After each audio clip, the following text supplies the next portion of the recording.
Hello friends, study with Krishna channel में एक बार आपका फिर स्वागत है। आज की इस क्लास में हम पढ़ेंगे वेस्टर्न घाट यानी पश्चिमी घाट के विषय में। जैसा कि पिछली क्लास में हमने बताया था आपको कि प्रायद्वीपीय भारत जो है उसके दोनों तटवर्ती जो किनारे हैं वहाँ पर पर्वत की श्रेणियाँ हैं। जो पूरब की तरफ है उसे पूर्वी घाट कहा जाता है और जो पश्चिम की तरफ है उसे पश्चिमी घाट कहा जाता है। और दोनों ही के किनारे किनारे एक लंबी पट्टी है मैदान की।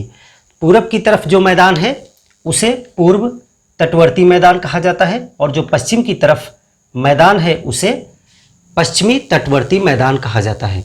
पिछली क्लास में हमने पूर्वी घाट जो पर्वत श्रृंखला है उसके विषय में डिटेल में अध्ययन किया था। आज हम जो चर्चा करेंगे वो पश्चिमी घाट की चर्चा करेंगे और देखेंगे इससे हमारे एग्जामिनेशन के दृष्टिकोण से कौन से ऑब्जेक्टिव क्वेश्चन बन सकते हैं और रिटर्न में भी आपको लिखने में सहायक होगी ये क्लास। तो सबसे पहले हम मैप पे ही इसको समझ लेते हैं ताकि हमें कोई आगे दिक्कत ना हो। देखिए, गुजरात का कच्छ क्षेत्र, काठियावाड़ क्षेत्र और यहाँ से आपका ये पेनिनसुलर इंडिया और ये आपका हो गया प्रायद्वीपीय भारत। प्रायद्वीपीय भारत में जो पश्चिमी घाट है वो पश्चिमी तट के सहारे सहारे पूरा अरब सागर के किनारे फैला हुआ है। यहाँ पर कहाँ से स्टार्ट होता है, सबसे पहले आप यहाँ पर कुछ चीज़ें देख लें जो पहले आप पढ़ चुके हैं। आप यहाँ पर पढ़ चुके हैं कि एक विंध्य श्रेणी है। ये पश्चिमी घाट का हिस्सा नहीं है, ये है विंध्य श्रेणी, विंध्यन श्रेणी। आप इसको पढ़ चुके हैं। विंध्यन श्रेणी के बाद में एक रिवर है नर्मदा और नर्मदा के बाद में आप पढ़ चुके हैं सतपुड़ा। यहाँ पर आप सतपुड़ा श्रेणी देखते हैं और सतपुड़ा के बाद में एक फिर से रिवर है जिसको कहते हैं ताप्ती। ताप्ती नदी के बाद से जो पर्वत श्रृंखला है वो वेस्टर्न घाट कही जाती है।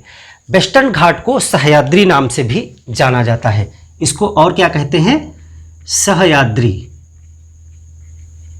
अभी हम आगे एक्सप्लेन करेंगे सह्याद्री क्या है। अब देखिए सह्याद्री में क्या क्या चीज़ें शामिल हैं वो आप देखें। यहाँ पर ताप्ती नदी के बाद में सबसे पहली जो श्रृंखला आपको मिलती है वो है सतमाला। इस तरह से एक श्रृंखला है जिसको सतमाला कहा जाता है। सतमाला का आगे विस्तार जो है वो बालाघाट रेंज के रूप में है। बालाघाट ये हमारी कौन सी हो गई, सतमाला। सतमाला और सतमाला के बाद में उसी का आगे विस्तार है, इसको कहते हैं बालाघाट। बालाघाट रेंज ये हो गई आपकी सतमाला रेंज। सतमाला रेंज के ऊपर आप देखेंगे इसी का और विस्तार है महाराष्ट्र में, उसको कहा जाता है अजंता रेंज। इस तरह से महाराष्ट्र में यह है अजंता श्रेणी, अजंता रेंज। अजंता रेंज के ऊपर और आप देखेंगे मध्य प्रदेश के बॉर्डर से लगती हुई ग्वालीगढ़ रेंज। ये सभी वेस्टर्न घाट के हिस्से हैं, इसीलिए इसको एक साथ पढ़ेंगे। ग्वालीगढ़,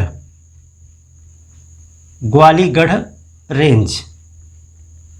जब हम सह्याद्री की बात करते हैं तो ये सभी श्रृंखलाएं और वेस्टर्न घाट को मिला करके सह्याद्री कहलाता है। और जब हम सिर्फ वेस्टर्न घाट की बात करेंगे तो अभी पश्चिम किनारे तट पे जो पर्वत श्रृंखला मैं आपको बताऊंगा वो वेस्टर्न घाट है। अब यहाँ से सतमाला से यानी ताप्ती रिवर के बाद में यहाँ पर पश्चिम तट के किनारे किनारे आपको एक पर्वत का ऊंचा कंगार दिखाई पड़ता है जो इस तरह से दक्षिण तक फैला हुआ है। ये सतत है, बहुत कम कटा पिटा है, इसमें बहुत कम गैप है। इसको कहा जाता है पश्चिमी घाट। पश्चिमी घाट प्रमुख रूप से यही है, पश्चिमी घाट। पश्चिमी घाट और इधर से आपने देखा था पिछली क्लास में, आपको हमने बताया था कि इस तरह से कई टुकड़ों में कटता हुआ पूर्वी घाट आता है इस तरह से। पूर्वी घाट और पश्चिमी घाट जहाँ पर मिलते हैं वहाँ पर एक श्रृंखला है नीलगिरी। ये है नीलगिरी। नीलगिरी के बाद में आपको एक और श्रृंखला यहाँ पर दिखाई पड़ेगी, ये है अन्नामलाई। ये क्या है? अन्नामलाई। अन्नामलाई। अन्नामलाई के बाद में आपको एक और श्रृंखला यहाँ मिलेगी पहाड़ियों की, वो है कार्डमम। कार्डमम, ये सभी वेस्टर्न घाट के हिस्से हैं। कार्डमम और कार्डमम के पूरब में आपको एक और तमिलनाडु में श्रृंखला दिखाई पड़ेगी, वो है पालनी हिल्स। पालनी हिल्स। तो इस प्रकार से अगर हम बात करें कि सह्याद्री या वेस्टर्न घाट में क्या क्या शामिल है, तो ग्वालीगढ़ रेंज से लेकर के जो कार्डमम है, कार्डमम तक का पूरा जो इधर का पश्चिम के क्षेत्र में फैले हुए पर्वत श्रृंखला है, उसको सह्याद्री कहा जाता है। और इस सह्याद्री में यहाँ ये जो पूरा वेस्टर्न, जिसको पश्चिमी घाट हम कह रहे हैं, उसमें यहाँ कार्डमम तक शामिल है। ये जो नीचे की पहाड़ियाँ हैं, इनको दक्षिण भारत की पहाड़ियाँ भी कहा जाता है। इनको हम अलग चैप्टर में भी डिटेल में डिस्कस करेंगे और यहाँ पर भी डिस्कस करेंगे। तो इतना हमको इस चैप्टर में पढ़ना है। तो इसको एक बार फिर से समझ लीजिए कि क्या है सह्याद्री और क्या है वेस्टर्न घाट। जब सह्याद्री की बात की जाएगी तो सह्याद्री में ग्वालीगढ़, अजंता, बालाघाट, सतमला और पश्चिमी घाट, ये पूरा एरिया कहलाता है सह्याद्री। और जब सिर्फ पश्चिमी घाट की बात की जाएगी तो पश्चिमी घाट रेंज जो यहाँ सतमला के शुरुआत से यानी ताप्ती से स्टार्ट होती है और यहाँ कार्डमम तक, इसको पश्चिमी घाट, केवल पश्चिमी घाट की बात करेंगे तो इतनी बात करेंगे। सह्याद्री में ये सभी शामिल हैं। अब इसको दो भागों में भी बांटा गया है। इसको जो है यहाँ से जो आपका ये कौन सा बिंदु है, ये है 16 डिग्री या गोवा। गोवा के पास से इसको दो भागों में डिवाइड किया गया है, ऊपर उत्तरी सह्याद्री और दक्षिणी सह्याद्री। किसी किसी पुस्तक में इसका एक और पार्टीशन आपको दिया जाएगा, जो यहाँ मंगलौर के पास से, गोवा के बाद में आपको मंगलौर मिलेगा। मंगलौर ये लगभग 11 डिग्री के आसपास, 11 डिग्री अक्षांश। तो ये मध्य सह्याद्री इसको कहते हैं। इसको क्या कहते हैं? मध्य सह्याद्री।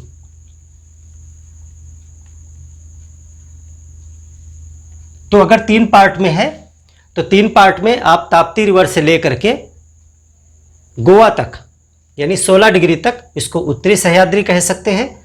गोवा से लेकर 11 डिग्री यानी लगभग मंगलौर तक मध्य सह्याद्री कह सकते हैं। और फिर मंगलौर से लेकर के महेंद्रगिरी तक यानी कार्डमम का आखिरी जो पॉइंट है, फिर यहाँ पर आपको एक चोटी मिलेगी महेंद्रगिरी, अभी उसको हम डिटेल में डिस्कस करेंगे।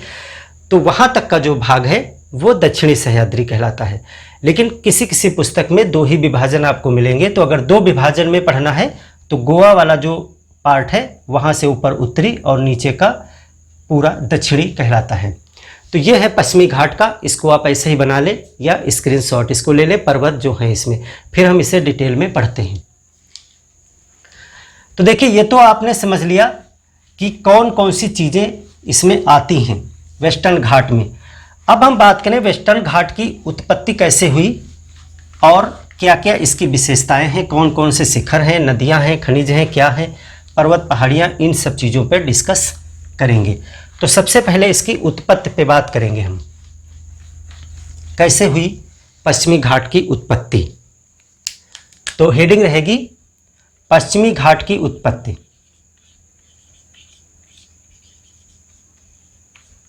पश्चिमी घाट की उत्पत्ति।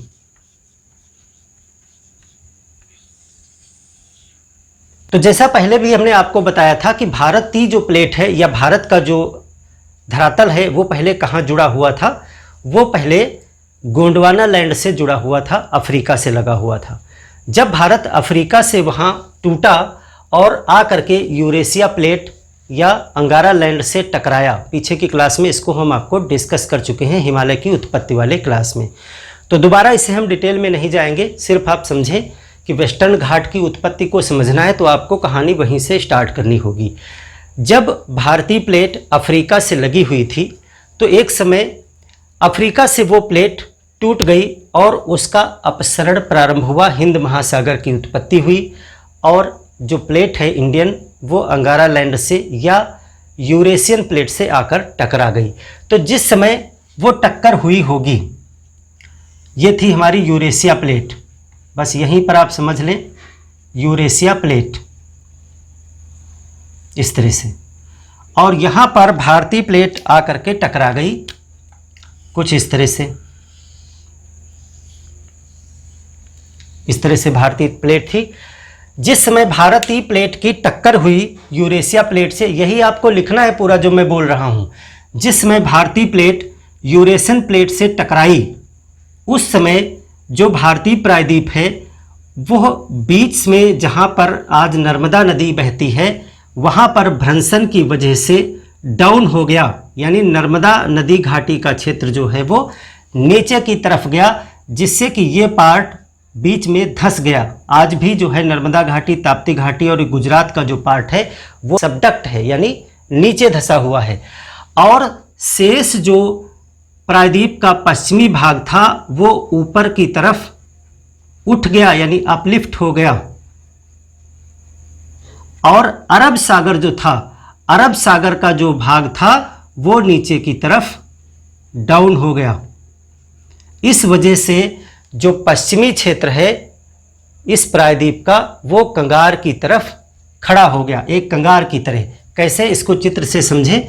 ये अरब सागर की प्लेट है, ये इंडियन प्लेट है। जब ये टक्कर हुआ यूरेशिया से तो ये भाग ऊपर गया, ये भाग यानी पश्चिमी किनारा जो है वो ऊपर की तरफ गया और जो अरब सागर है वो नीचे डाउन हो गया। तो ये परिणामतः किस प्रकार का स्ट्रक्चर बन के आएगा, ये डाउन हो गया इस तरह से और ये भाग ऊपर चला गया और ये इस तरह से बन गया, यानी कि ये कंगार की तरह 45 डिग्री पर एक कंगार बन गई। कितनी, 45 डिग्री पर एक कंगार बन गई। और यही कंगार उठा हुआ पार्ट जो है आज हमको पर्वत की तरह दिखाई पड़ता है, जिसको पश्चिम की तरफ होने की वजह से हम क्या कहते हैं, पश्चिमी घाट। यानी कि पश्चिमी घाट की उत्पत्ति में क्या लिखेंगे हम कि जिस समय, पूरी पीछे की कहानी आपको मालूम है, सिर्फ आप इतना लिखें कि जब भारतीय प्लेट, देखिए लिखना आपको सीखना होगा। अगर आपको सिविल सर्विसेज का एग्ज़ाम निकालना है तो आपको अपनी जानकारी को एक फ्रेम में, एक आंसर राइटिंग में तब्दील करना ही होगा, कम से कम शब्दों में। तो जब भारतीय प्लेट यूरेशियन प्लेट से टकराई, पूरी कहानी बताने की ज़रूरत नहीं है, यूरेशियन प्लेट से टकराई, एक सेंटेंस में टकराई, तब क्या हुआ, भारतीय प्रायद्वीप, उसको प्रायद्वीप ही कहा जाता है, जो तीन तरफ से वाटर से घिरा हुआ है, ये भारतीय प्रायद्वीप। भारतीय प्रायद्वीप का पश्चिमी किनारा ऊपर की तरफ उठ गया, ऊपर की तरफ उठ गया और अरब सागर का भाग नीचे धंस गया। इसका परिणाम क्या हुआ, परिणामतः आज पश्चिमी किनारा एक ऊंची कंगार के रूप में दिखता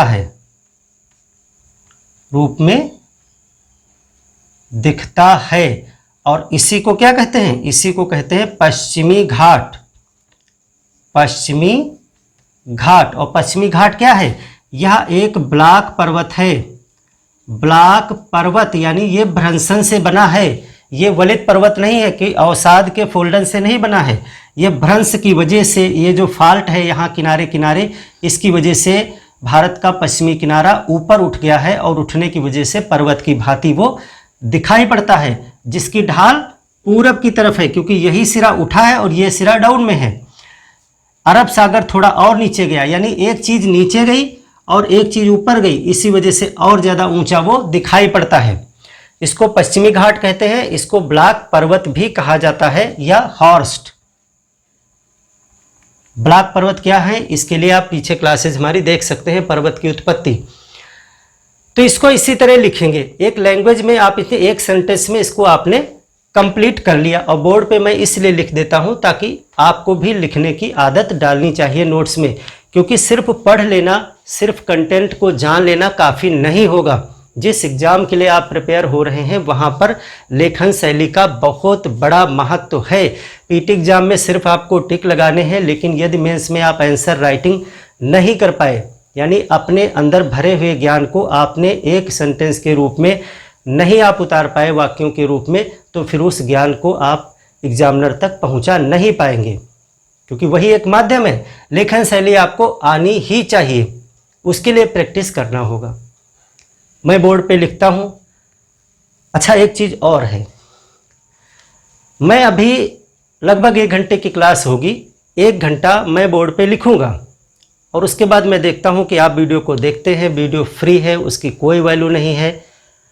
आप ना तो उसे लाइक करते हैं, क्योंकि लाइक करने में कुछ खर्च नहीं होता है, ना तो आप चैनल को सब्सक्राइब किए हैं, क्योंकि उसमें भी कुछ खर्च नहीं होता है। और हम आपके लिए 1 घंटा यहाँ पर लिखेंगे और आप एक सेंटेंस भी कमेंट के रूप में नहीं लिखेंगे, क्योंकि उसमें आपका कुछ भी खर्च नहीं होगा। जो चीज़ें फ्री में मिलती हैं फ्रेंड्स, उनकी वैल्यू नहीं होती है। फ्री में आप चीज़ों को प्राप्त करना चाहते हैं, लेकिन जो आप दे सकते हैं फ्री में, वो देना नहीं चाहते हैं। तो लेखन शैली कैसे आएगी जब आप लिखते ही नहीं हैं। कुछ पश्चिमी घाट की उत्पत्ति इस तरह से हुई। अब देखिए इसकी वजह से क्या है, आराम से इसको समझिएगा। एक बार अगर आपने कॉन्सेप्ट को समझ लिया, फैक्ट की ज़रूरत नहीं पड़ती है। इस एग्ज़ाम में फैक्ट का उतना महत्व नहीं है जितना कॉन्सेप्ट का है, ये चीज़ हमेशा याद रखिएगा। अगर आप केवल फैक्ट इकट्ठा कर लेते हैं तो भले आपका पीटी एग्ज़ाम निकल जाए, लेकिन मेंस नहीं निकलेगा। अब इसकी वजह से क्या होगा, इसकी वजह से ये जो कंगार है इस तरह से दिखाई पड़ेगी आपको, इस तरह से ये खड़ा हो गया यहाँ, और ये फिर धीरे धीरे ढाल है, और इधर आपको पता है कि ये पूर्वी घाट भी है और इसके बाद में मैदान है। ये कुछ इस तरह से बन करके संरचना हो गई। ये उठ करके जो खड़ा हो गया, ये इसी को कहा जाता है पश्चिमी घाट। पश्चिमी घाट। और ये जो बीच में है इसको कहते हैं दक्कन का पठार। इसको हम पढ़ेंगे एक चैप्टर में, दक्कन पठार। और ये है पूर्वी घाट, इसको हम पढ़ चुके हैं कल, पूर्वी घाट। पहले यहाँ पर मैदान नहीं थे। जिस समय ये पूर्वी घाट का निर्माण हुआ, उस समय ये पश्चिमी घाट का निर्माण हुआ, उस समय पश्चिम की तरफ मैदान नहीं था। ये मैदान बाद में इधर से आने वाली नदियों के द्वारा अवसाद बिछा करके यहाँ पर एक सकरे मैदान का भी निर्माण किया गया है। और इसके बाद क्या है, अरब सागर है, ये अरब सागर। और ये यहाँ पर बन गया पश्चिम तटीय मैदान। पश्चिम तटीय मैदान। पश्चिम तटीय मैदान बाद में बना है जब पश्चिमी घाट की तरफ से नदियों ने ला करके अवसाद यहाँ पर बिछाए। ये सकरा मैदान है, क्योंकि ये सारी चीज़ें आपको वहाँ बतानी पड़ेंगी आंसर राइटिंग में। इस कॉन्सेप्ट को कायदे से समझ लीजिएगा। पश्चिम की तरफ से चूंकि ये बहुत ऊंचा है, यहाँ पर आपको जो ढाल की प्रवणता है यानी स्लोप है, वो 45 डिग्री ढाल दिखाई पड़ती है, ढाल। और यहाँ पर पूरब की तरफ जो ये ढाल है, ये 9 डिग्री से 10 डिग्री ढाल है, यानी इधर क्या है, मंद ढाल। ये मंद ढाल है पूरब की तरफ, और ये 45 डिग्री की ढाल है। ये क्या है? तीव्र ढाल है, तीव्र ढाल।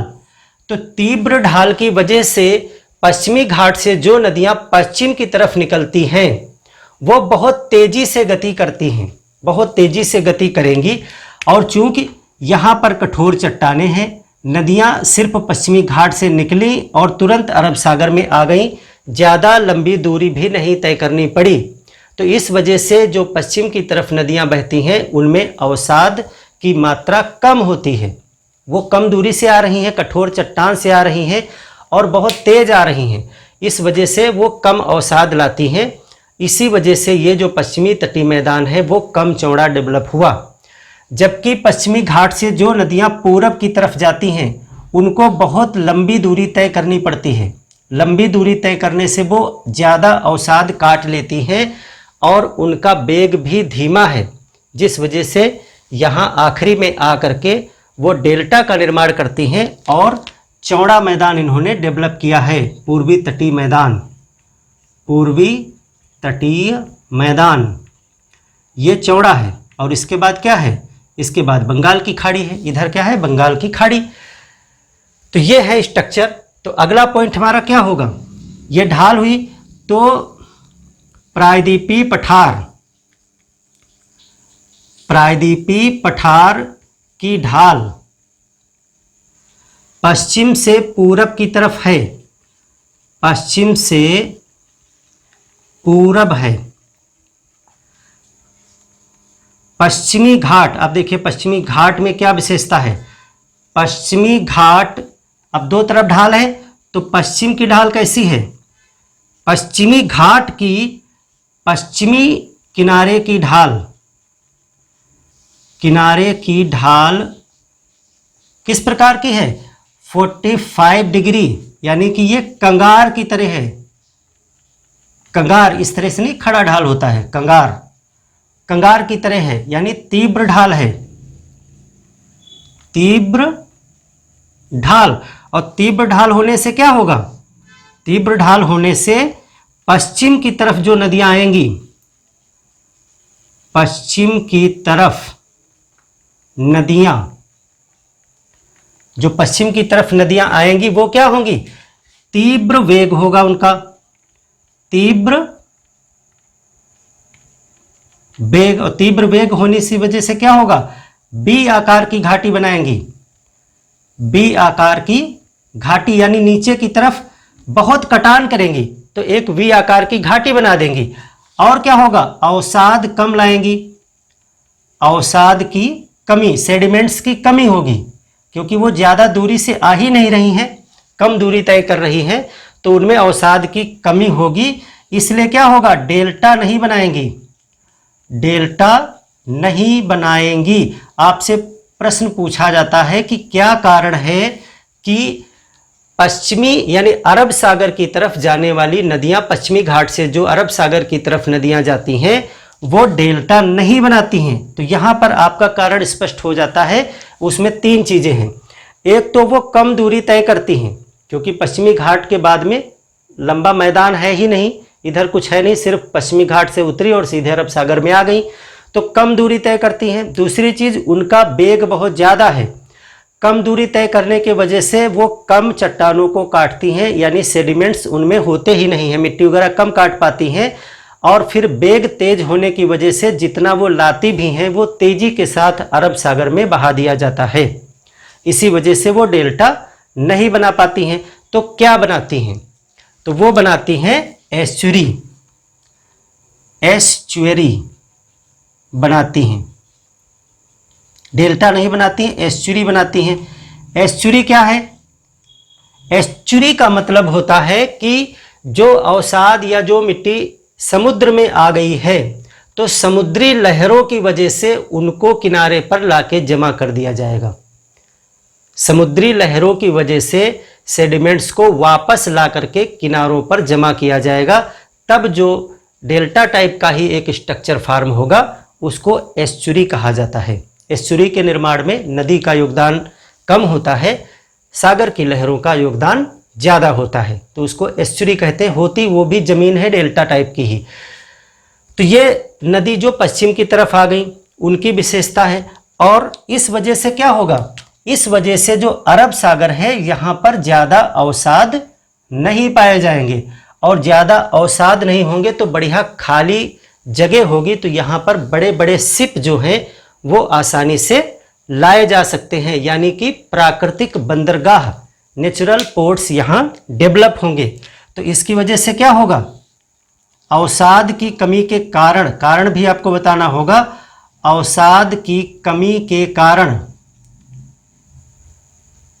यानी कीचड़ मिट्टी नहीं होगी वहाँ पर, तो आसानी से, यानी गाद जिसको बोलते हैं, जो नदियों द्वारा मिट्टी लाई जाती है समुद्र में, उसको गाद कहा जाता है, अवसाद या सेडिमेंट्स कहा जाता है।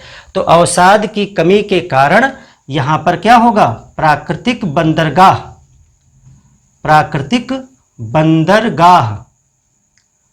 पाए जाते हैं।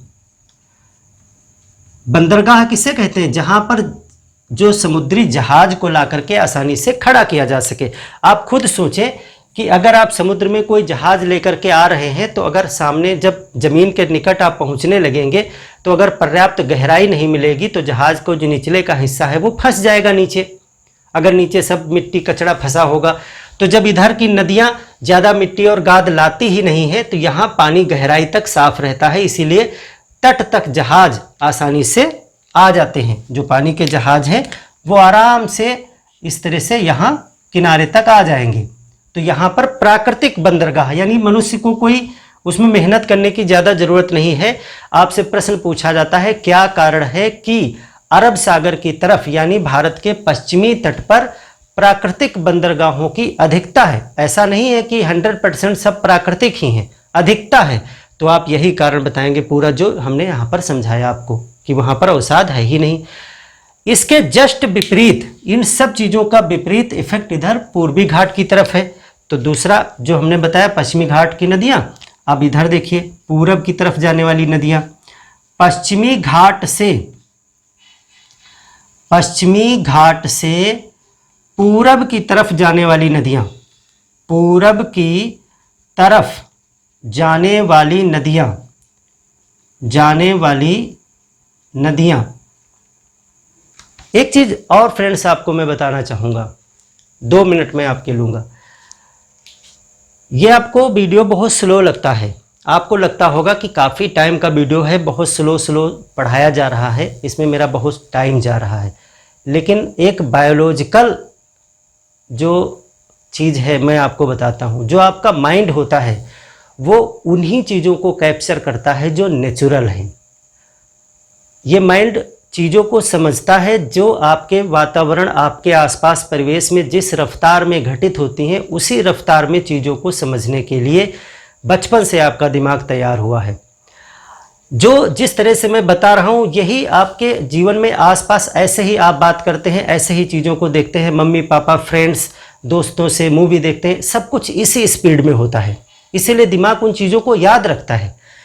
जब आप वीडियो की स्पीड को 1.5 या 2 पॉइंट कर देते हैं तो वीडियो की स्पीड बहुत तेज़ हो जाती है, आप कम समय में उस वीडियो को देख लेते हैं। या फिर इस वीडियो से कहानी को निकाल दीजिए, मेरी बातों को निकाल दीजिए, फैक्ट को जल्दी से लिख दिया जाए बोर्ड पे और आपको 5 मिनट में सारे फैक्ट बता दिए जाएं। बहुत अच्छा है, समय की बचत हो गई, जल्दी से फैक्ट इकट्ठा हो गए। लेकिन दिमाग उन चीज़ों को प्रोसेस करने के लिए ट्रेंड नहीं है, क्योंकि जितनी देर आप पढ़ेंगे उतनी देर का माहौल अलग होगा। उसके बाद जब आप अपनी नेचुरल लाइफ में आएंगे, उसके बाद में सारी चीज़ों को दूसरी स्पीड में एनालिसिस करता है माइंड, तो फिर दिमाग उन चीज़ों को याद नहीं रख पाता है, क्योंकि जो नेचुरल वे ऑफ थिंकिंग है माइंड की, वो एक स्पीड में है, उसका प्रोसेसर एक स्पीड में काम करता है। और उससे आप बहुत ज़्यादा फास्ट जब चले जाते हैं तो दिमाग उसको कैच करता है और उतनी ही तेज़ी से उसको ब्लो आउट कर देता है, वो कैच नहीं होती दिमाग में। तो हमेशा जो चीज़ पढ़ें वो नेचुरल कंडीशंस में पढ़ें, तभी माइंड उसको ज़्यादा देर तक याद रखेगा। तो देखिए पश्चिमी घाट से पूरब की तरफ जाने वाली जो नदियां हैं वो क्या हैं, वो कई चीज़ें करती हैं। लंबी दूरी तय करती हैं, लंबी दूरी तय करती हैं।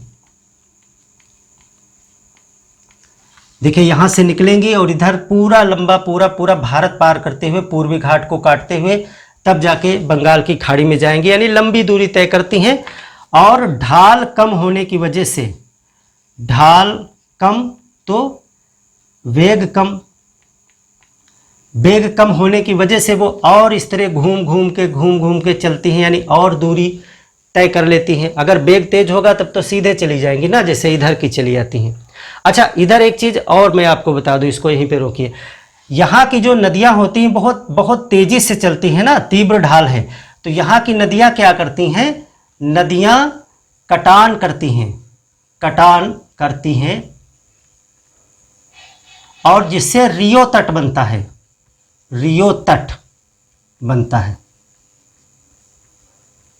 यानी पश्चिमी तरफ का जो तट है, यहाँ समुद्र का जो तट है, वहाँ पर रियो तट का निर्माण होता है। रियो तट क्या होता है, रियो तट समझ लीजिए, क्वेश्चन आपका आ सकता है पीटी में। 2-3 प्रकार के तट होते हैं, 2 मैं आपको बता दूं यहाँ पर। जो नदियों द्वारा कटिंग से बनाया जाता है उसको कहते हैं रियो तट, रियो तट। और एक होता है फियोर्ड तट। क्या होता है, फियोर्ड तट। ये बनता है नदी से, और ये बनता है ग्लेशियर से। ग्लेशियर, नदी हो या ग्लेशियर हो, कहीं पर भी जमीन होगी तो उसको काट देगा, इस तरह से, इस तरह से कट जाएगा। अगर इधर से नदी आ रही तो इस तरह से कट जाएगा। तो कटा पिटा जो तट होता है वो अगर नदी द्वारा बनाया जाता है, समुद्र का तट समझ लीजिए, समुद्र के किनारे जाइए आपको नालियां कटी हुई मिलेंगी, तो नदियों द्वारा अगर काटी गई हैं तो वो रियो तट कहलाता है। और ग्लेशियर के द्वारा, हिमानी के द्वारा अगर वो काटा गया है तो उसको फियोर्ड तट कहते हैं। तो फियोर्ड तट इंडिया में नहीं पाया जाता है, तट यहाँ नदियों द्वारा काटे गए हैं, इसीलिए उनको रियो तट कहा जाता है। और कहाँ पाया जाएगा, पश्चिमी तट पे। पूरब की तरफ रियो तट नहीं पाया जाता, पूरब की नदियाँ तो आगे जाके और मैदान डेवलप करती हैं। तो यहाँ पर ढाल कम है, वेग कम है, ये डेल्टा बनाती हैं। जब अवसाद है तो डेल्टा बनाती हैं, डेल्टा बनाती हैं, और इसीलिए उधर का मैदान भी चौड़ा है। तो ये नदियों की स्पीड की बात हो गई। अब देखिए कुछ पर्वत शिखर जो है, इसमें बता दूं मैं आपको कि कौन कौन से पर्वत शिखर पाए जाते हैं पश्चिमी घाट में। पश्चिमी घाट की विशेषताओं में आपने देख लिया। अब पर्वत शिखर को समझेंगे, फिर चट्टानें वगैरह ये सारी चीज़ें देखेंगे, फिर इसमें कौन कौन से दर्रे हैं यानी पासेज हैं उनको देखेंगे। एक मैप बनाए, पश्चिमी घाट के शिखर हेडिंग रहेगी, वही मैप हम बना लेंगे।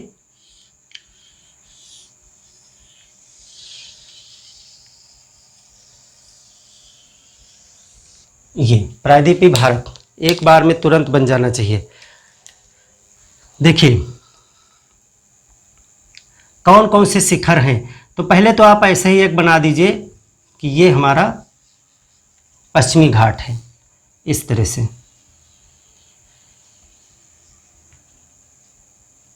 पश्चिमी घाट, और फिर पश्चिमी घाट यहाँ पर एक पहाड़ी बना देता है जिसको नीलगिरी कहते हैं। ये है पश्चिमी घाट, ऐसा ही बना ले, सब कुछ समझ में आ जाएगा आपका। इसको लिखिए पश्चिमी घाट, पश्चिमी घाट। पश्चिमी घाट में आखिरी में यहाँ पर ये है आपका नीलगिरी, इसको क्या कहते हैं, नीलगिरी। नीलगिरी जो है वो ज्वाइंट पॉइंट है, यहीं से आगे सेवराय की पहाड़ियाँ, जावड़ी की पहाड़ियाँ, आपको हमने पूर्वी घाट समझाया था, यहीं से स्टार्ट हो जाता है। नीलगिरी पहाड़ियों के बाद में एक आपको और यहाँ पे पहाड़ियाँ थोड़ा गैप छोड़ करके आपको और मिलेंगी, इनको कहते हैं अन्नामलाई। अन्नामलाई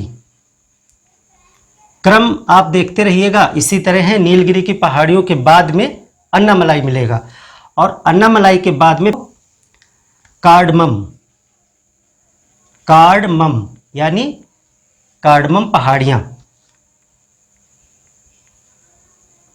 इलायची की पहाड़ियाँ जिनको कहा जाता है, इनको ब्रैकेट में आप लिख सकते हैं इल्लामलाई या इलायची, इलायची की पहाड़ियाँ, अन्नामलाई की पहाड़ियाँ, नीलगिरी की पहाड़ियाँ। ये सब पहाड़ियाँ इसलिए हैं क्योंकि ये कम ऊंचाई की हैं। कार्डमम पहाड़ियों के पूरब की तरफ आपको यहाँ पर मिलेंगी पालनी, ये हैं पालनी पहाड़ियाँ, पालनी पहाड़ियाँ। ये टोटल स्ट्रक्चर है। अब इसमें कौन कौन से प्रमुख प्रमुख शिखर हैं उन पे आप गौर करिए। देखिए पश्चिमी घाट में आपको सबसे पहले यहाँ पर एक रेंज है जो अंदर की तरफ जाती है, जिसको हरिश्चंद्र रेंज बोला जाता है। इस तरह हमने बताया है कि यह हरिश्चंद्र है, और यहाँ पर सतमला, और यहाँ बालाघाट, और यहाँ अजंता और ग्वालीगढ़, ये सभी आपको हमने भी नाम शुरू में लिखवाए थे। तो एक जो शुरुआत में आपका जो हरिश्चंद्र रेंज का ही, सतमला रेंज का या हरिश्चंद्र रेंज का कह लीजिए, यहाँ पर एक पहले शिखर आपको मिलेगा, इसको बोलते हैं कलसूबाई, कलसूबाई, कलसूबाई शिखर, कलसूबाई। कलसूबाई के बाद में आपको यहाँ पर मिलेगा महाबलेश्वर, एक शिखर है महाबलेश्वर,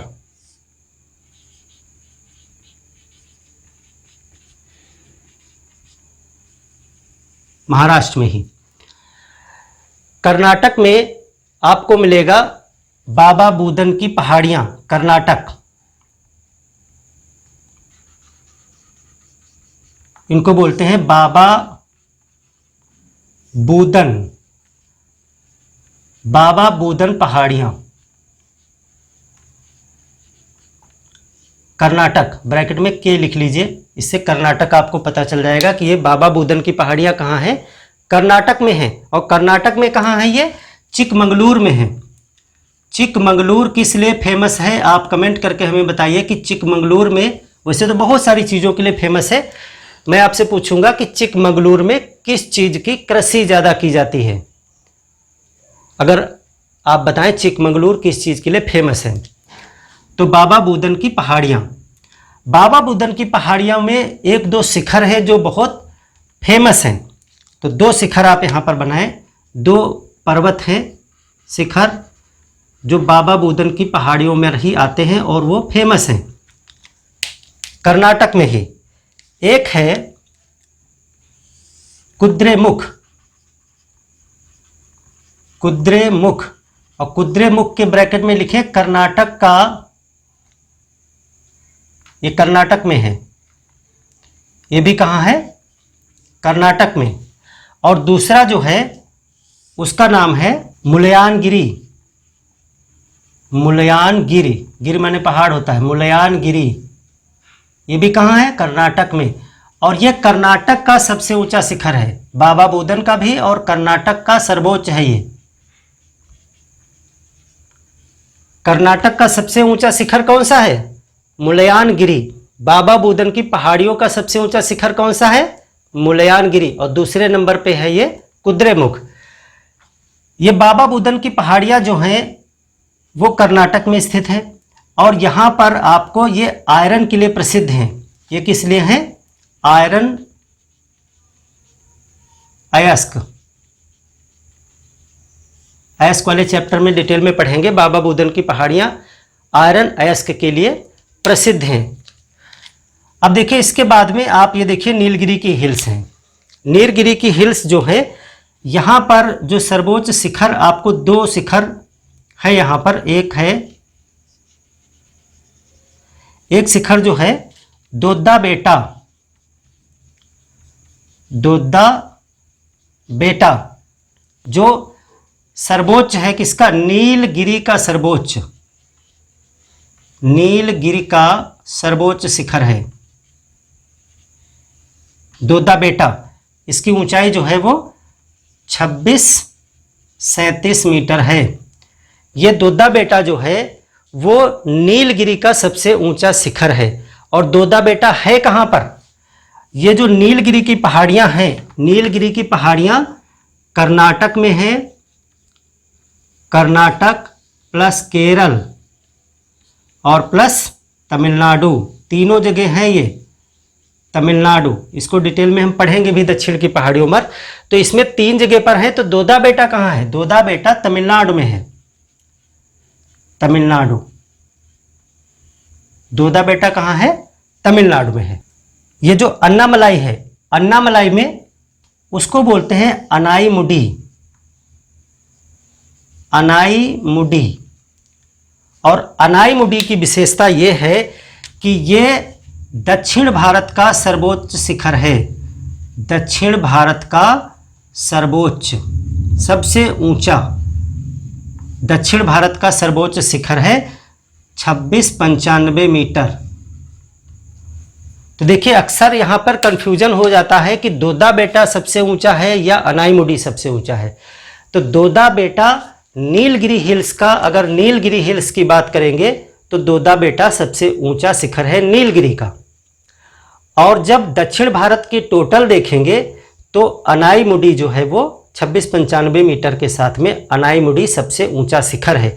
अगर शिखर के अलावा आपको विकल्प दे दिया जाए नीलगिरी, अन्नामलाई, कार्डमम या पालनी, सबसे ऊंची कौन सी पहाड़ियां हैं, तो सबसे ऊंची वही पहाड़ी है जिसमें सबसे ऊंचा शिखर हो।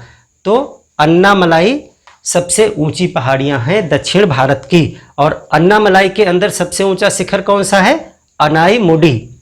इसके बाद देखिए कार्डमम। कार्डमम की जो पहाड़ियां हैं इनको इलायची पहाड़ियां कहते हैं। यानी ये किस लिए प्रसिद्ध हैं? ये मसालों के लिए, इसमें मसाले पाए जाते हैं, इसके लिए मसालों की पहाड़ियां भी कहा जाता है। केरल मसालों का प्रदेश है और ये केरल यहाँ स्थित है। कार्डमम, इलायची बहुत यहाँ पैदा होती है, इसको एल्लामलाई या इलायची की पहाड़ियाँ भी कहा जाता है। और यहाँ सबसे लास्ट में एक आपको पर्वत शिखर मिलेगा, महेंद्रगिरी। महेंद्रगिरी कार्डमम के बाद में महेंद्रगिरी सबसे अंतिम पर्वत शिखर है दक्षिण में। हालांकि नागरकोई जो है वो दक्षिणतम है। नागरकोई यहाँ पर मिलेगा आपको, नागरकोई। लेकिन महेंद्रगिरी ऑप्शन में है तो महेंद्रगिरी टिक करेंगे, नागरकोई अगर ऑप्शन में नहीं है। तो इस प्रकार से आपका कलसूबाई से लेकर के महेंद्रगिरी तक वेस्टर्न घाट फैला हुआ है। इनके सभी के नाम मैं आपको पीछे भी एक उसमें बता चुका हूं।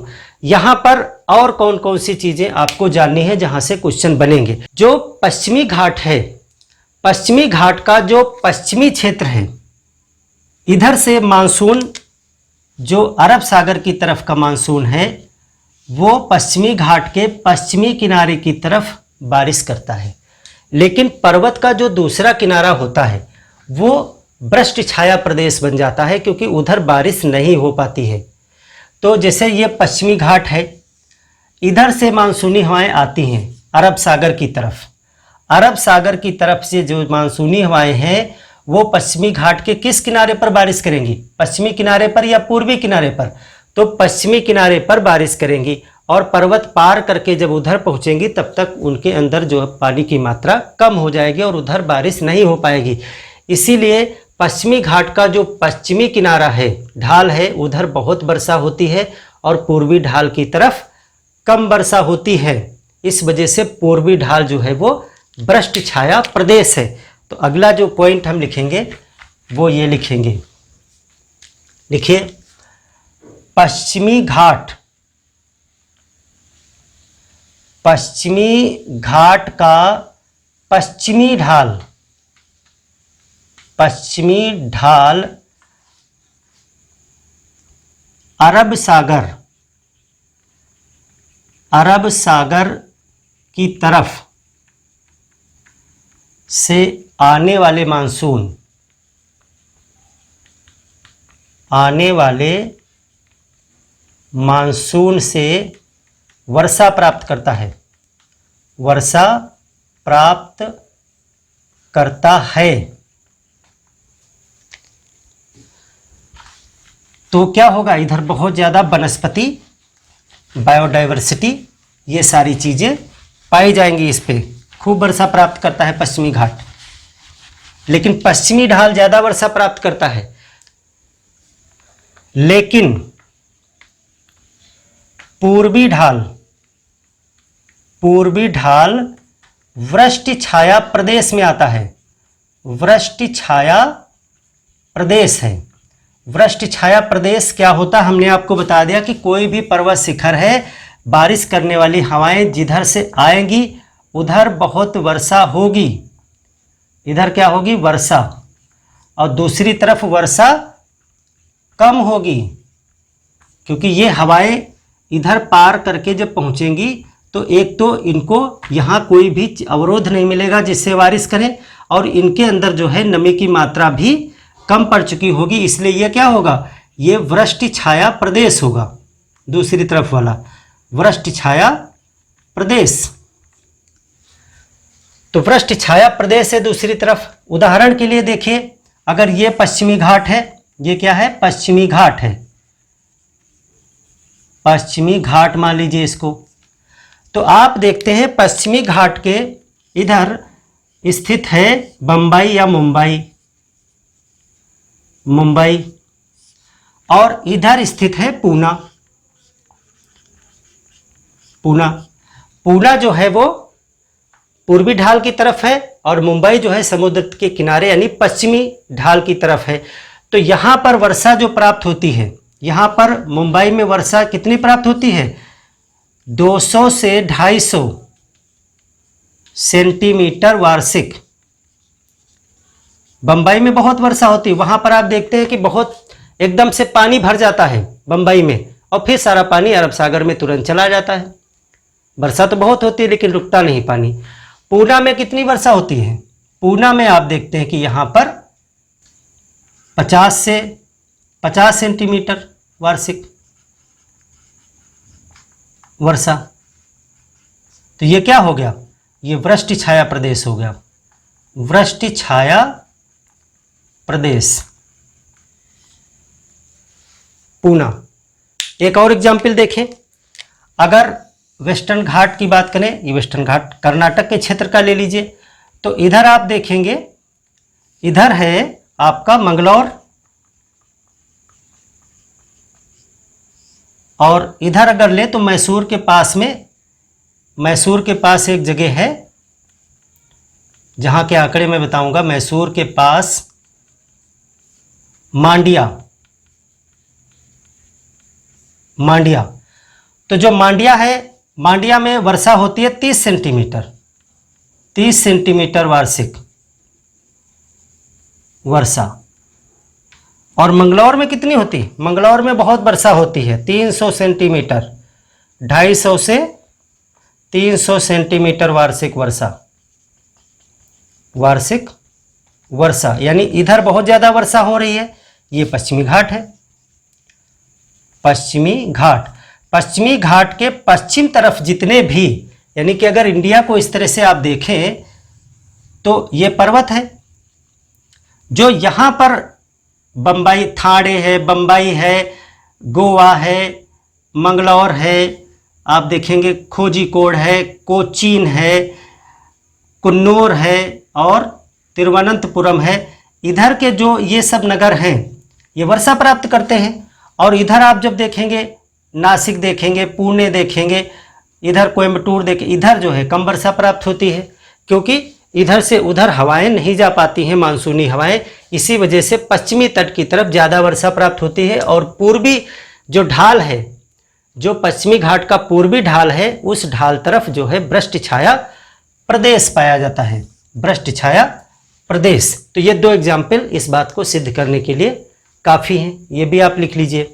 अब देखिए चट्टानें कैसी पाई जाती हैं, किस प्रकार की चट्टानें जो है पश्चिमी घाट में पाई जाती हैं, इस पे बात करें। तो पश्चिमी घाट के अलग अलग क्षेत्रों में अलग अलग प्रकार की चट्टानें पाई जाती हैं। क्यों, उसके पीछे कारण क्या है समझिए। ये आपका हो गया इंडिया। हर चीज़ मैप से ही आपको समझनी है और तभी आपको याद रहेंगी चीज़ें। ये है पश्चिमी घाट,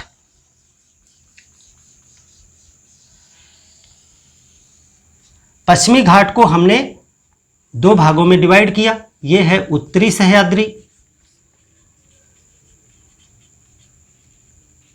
और ये है दक्षिणी सह्याद्री। बीच में ये क्या है जो हमने काटा, ये 16 डिग्री गोवा का क्षेत्र है, गोवा 16 डिग्री अक्षांश गोवा।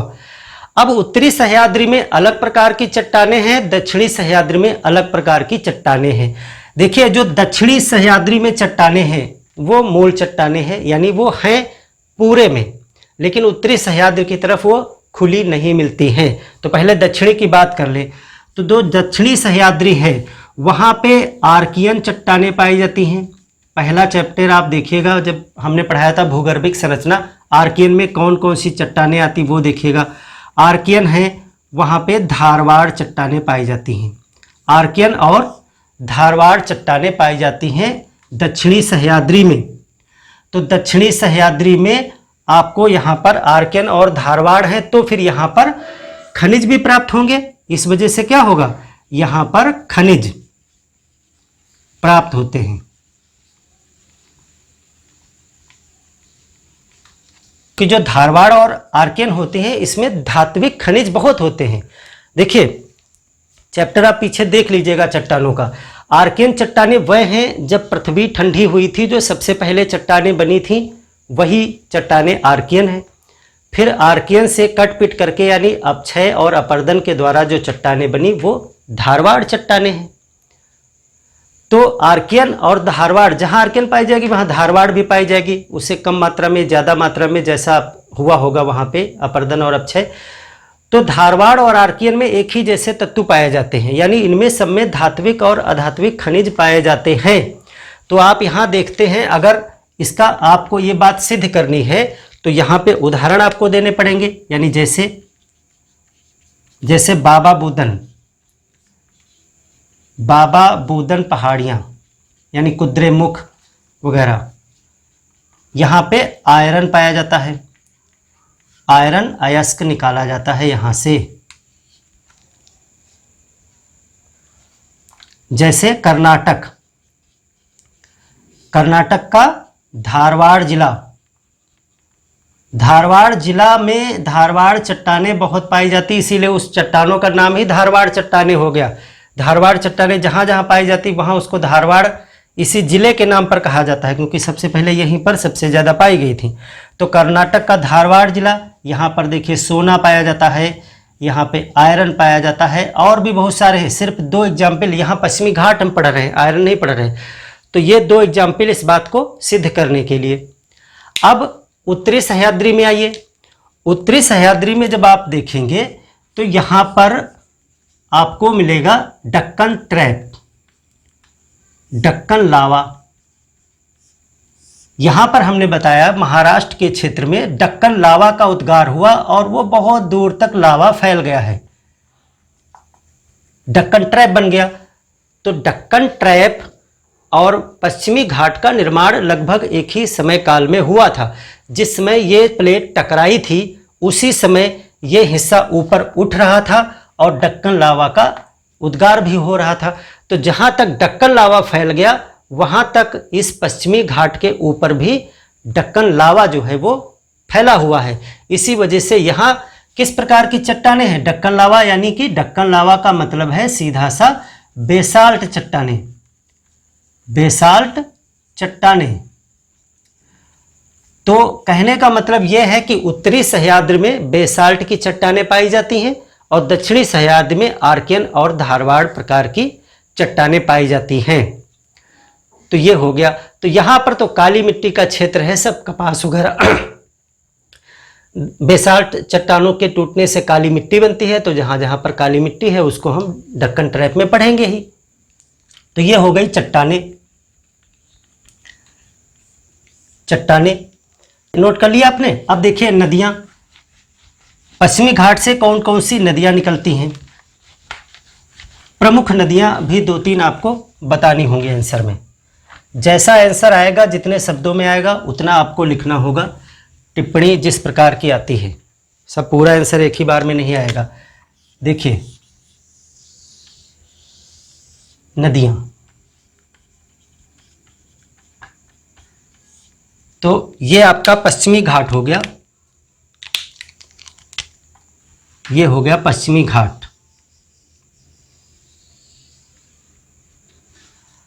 3 नदियाँ खास करके आपको जाननी है।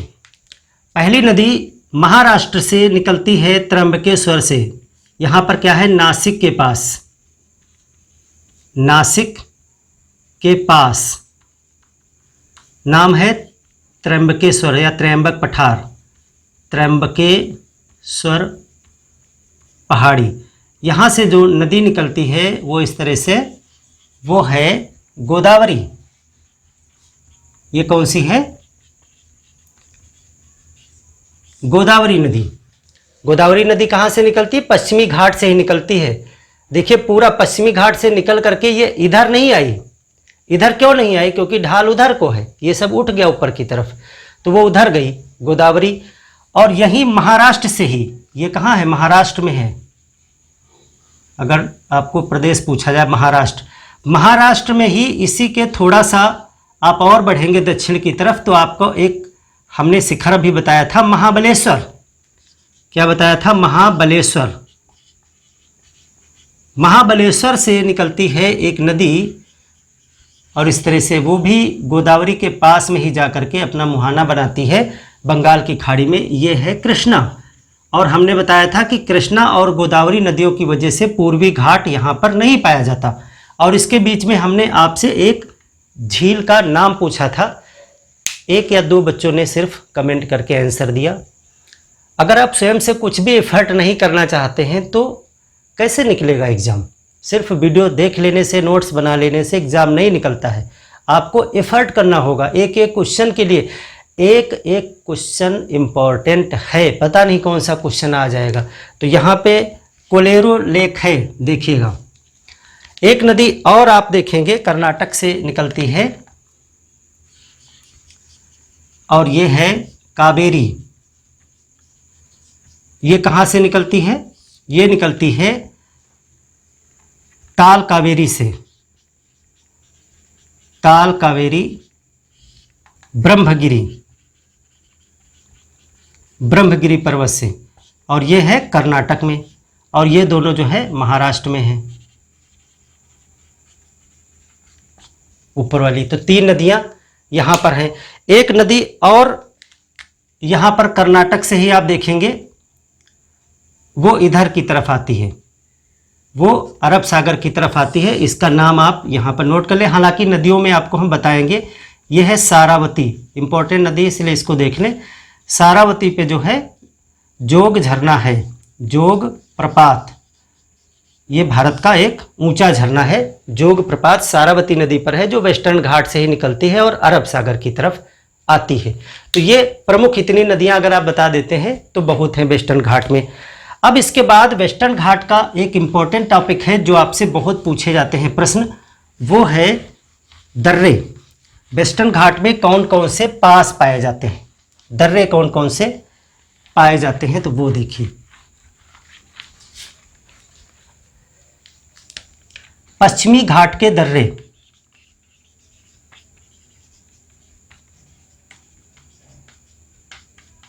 पासेस। तो देखिए पासेस, अगर इस तरह से मैं इसको मान लूं तो पहला पास है, ये पर्वत है, अभी बनाइएगा नहीं, मैं कट लगाऊंगा इसमें। एक ये कट हो गया, एक ये कट हो गया, एक यहाँ पर और एक यहाँ पर। 4 पास आपको पढ़ने हैं प्रमुख रूप से। एक ये पास है, पास को इस तरह से बनाएंगे, यानी पास का मतलब है पर्वत में ऐसा एक गैप जहां से आर पार जाया जा सकता है, रास्ता। क्योंकि पर्वत पे चढ़ के तो आप नहीं जाएंगे ना हर जगह, तो कहीं कहीं पे प्राकृतिक रूप से 4 रास्ते हैं जिनसे इस पार के शहरों का संपर्क इधर के शहरों से हो जाता है। इनको पास कहा जाता है। तो देखिए जो पहला पास है ये महाराष्ट्र में है और इसका नाम है थाल घाट। ये पहला पास जो है ये है थाल घाट, महाराष्ट्र। जो दूसरा पास है इसका नाम है भोर घाट, ये भी महाराष्ट्र में है सभी वेस्टर्न घाट में ही। जो तीसरा पास है ये है पाल घाट, पाल घाट और ये आपका आ गया यहाँ पे केरल और तमिलनाडु का क्षेत्र पाल घाट। और जो आखिरी है ये है सेनकोट्टा गैप। ये क्या है? सेनकोटा गैप या सेनकोटा पास। तो 4 पास हैं, ये स्थित है इस तरह से 4। दक्षिण में सेनकोटा, सबसे ऊपर थाल घाट। क्रम भी आपसे उत्तर से दक्षिण पूछा जा सकता है, तो थाल, भोर, पाल, सेनकोटा। अब इनमें आपसे पूछा जाता है कि इधर के कौन से शहर, इधर की किन शहरों से संपर्क इनसे स्थापित होता है। तो देखिए यहाँ पर आप देखेंगे तो जो शहर है वो है मुंबई। मुंबई ये इधर मैदान है, इस मैदान में स्थित है मुंबई। और इधर जो है अंदर क्षेत्र में स्थित है, यहीं पे स्थित है ठाणे। ठाणे। इधर अगर बात करें तो यहां पर स्थित है नासिक। नासिक।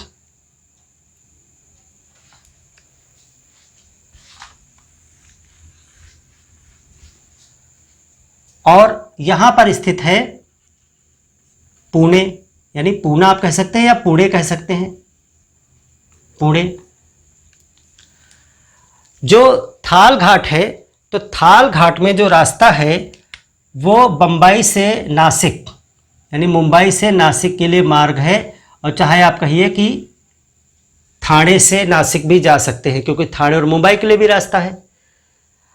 यहाँ जो पूना है वो बम्बई से पूना, इस तरह से बम्बई से इस रास्ते से होके पूना जाएंगे।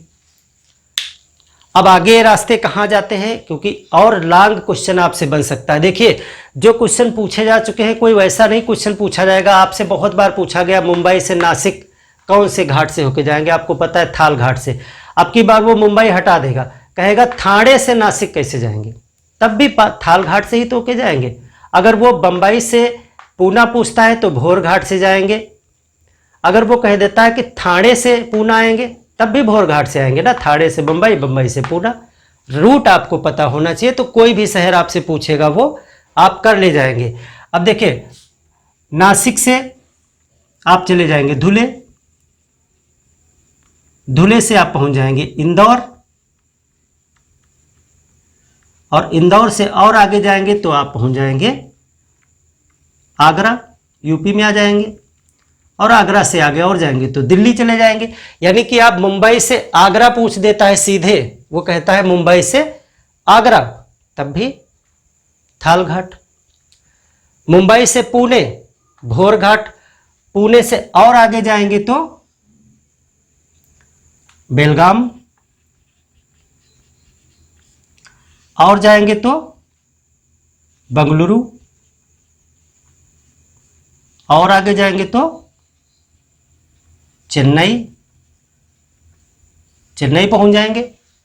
तो इस तरह से आपसे मुंबई से चेन्नई पूछ दे सीधे, मुंबई से चेन्नई भोर घाट रास्ता। कहीं के लिए बेंगलुरु का पूछे, चाहे पूना का पूछे, चाहे सीधे चेन्नई का पूछ दे, आपको पूरा रूट पता होना चाहिए। अब देखिए पाल घाट। पाल घाट में यहाँ पर जो है स्थित है जो शहर, आसपास के शहर आपको पता होने चाहिए, क्योंकि कोई भी शहर आपसे पूछा जा सकता है। तो यहाँ पे स्थित है शहर कोच्चि, यहाँ पे स्थित है तिरुवनंतपुरम, केरल की राजधानी है तिरुअनंतपुरम।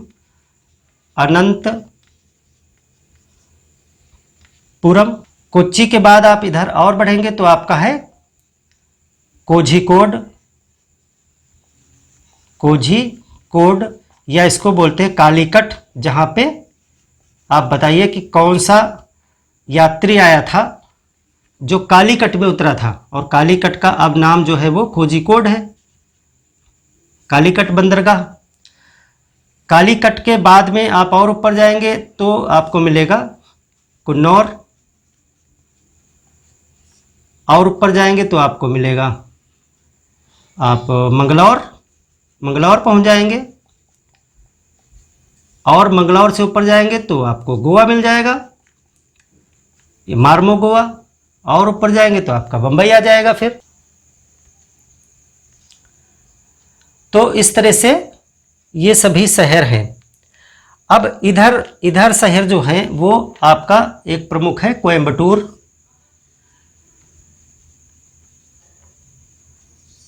कोयम्बटूर है।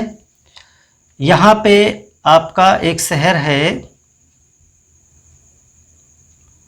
मदुराई, मदुराई, शिवकाशी। तो देखिए कहाँ से कौन से जाएंगे, तो ये सभी आपस में एक रूट से कनेक्ट हैं। इधर के सभी शहर नेशनल हाईवे नंबर 17 से कनेक्ट हैं, यानी कि ये सभी शहर इधर इधर तो रास्ता है, रेलवे भी है, रास्ता भी है। रेलवे कहाँ से कहाँ तक है, अगर बम्बई से मंगलौर के लिए देखिएगा, अगर ये देखिए कि बम्बई से मंगलौर, तो बम्बई से मंगलौर तो आपका रेल मार्ग भी एक बहुत फेमस रेल मार्ग है। बताइए क्या नाम है इसका? यही पर्वत के किनारे किनारे पहाड़ियों में बिछा दिया विश्व प्रसिद्ध रेल मार्ग है। ये विश्व प्रसिद्ध रेल मार्ग है, विश्व प्रसिद्ध रेलवे, इसको बोलते हैं कोंकण रेलवे, कोंकण रेलवे। ये यही पर्वत के किनारे किनारे पर्वतों पे बिछा दिया। इसमें बहुत सारी टनल हैं, यानी इसमें 70+ टनल हैं, 70 से ज़्यादा इसमें टन है, मतलब सुरंगें हैं। 150+ इसमें पुल हैं, बहुत सारी टनल हैं इसमें, बहुत सारे पुल हैं। ये पर्वतों में बहुत अच्छा ये एक दृश्य प्रदान करती है। बम्बई के पास से स्टार्ट होती मंगलौर तक आती है। यहाँ पर हम बात कर रहे थे पाल घाट। तो पाल घाट में जो आप कोच्चि से कोयम्बटूर कह सकते हैं, कोच्चि से कोयम्बटूर या कोझिकोड से कोयम्बटूर या तिरुवनंतपुरम से कोयम्बटूर या कुन्नौर से कोयम्बटूर, कोई भी शहर दे आसपास का, आप और शहर यहाँ देख लीजिएगा। ये जो तिरुवनंतपुरम है, तिरुवनंतपुरम से मदुराई, शिवकाशी, मदुराई के लिए भी जाते हैं, शिवकाशी के लिए भी जाते हैं। तो ये जो है, और मदुराई से फिर आगे कहाँ चले जाएंगे? मदुराई से चेन्नई, मदुराई से चेन्नई।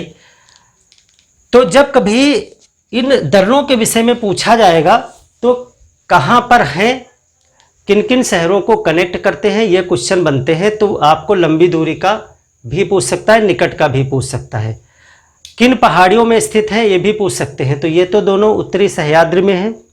ये जो पाल घाट है वो नीलगिरी और अन्नामलाई के बीच में है। जो ये सेनकोट्टा गैप है ये कार्डमम और नागरकोई के बीच में है, कार्डमम और नागरकोई के बीच में है। यहाँ पर मदुराई शिवकाशी फेमस है। शिवकाशी जो है माचिस और पटाखों के लिए जाना जाता है, शिवकाशी। मदुराई, मदुराई में एक बहुत फेमस मंदिर है। आप हमें कमेंट करके बताएं कि मदुराई में दक्षिण भारत का एक बहुत फेमस मंदिर है संकेत किले में। आपको बता दूं कि उसके जो गोपुरम हैं वो बहुत विश्व प्रसिद्ध हैं, बहुत सुंदर हैं। वो किस देवी या देवता का मंदिर है, उस मंदिर का क्या नाम है, जो मदुराई तमिलनाडु में स्थित है। और मदुराई वैगी नदी के किनारे है, वो सब आगे हम डिस्कस करेंगे। तो ये जो है आपका इसके पश्चिमी घाट के पासेज हैं। तो फ्रेंड्स, इस तरह से हमने पश्चिमी घाट के विषय में जाना, वहाँ से नदियाँ निकलती कौन सी हैं, पर्वत शिखर कौन से हैं, क्या क्या विशेषताएं हैं, पासेज क्या हैं। आशा है आपको आपकी अपेक्षा के अनुरूप कंटेंट मिल गया होगा। मिलते हैं एक और क्लास में, जब हम यहाँ दक्षिण भारत की जो कुछ पहाड़ियाँ हैं, नीलगिरी, अन्नामलाई, कार्डमम और पालनी, बाबा बुदानी, इन पे थोड़ा सा डिटेल में डिस्कस करेंगे।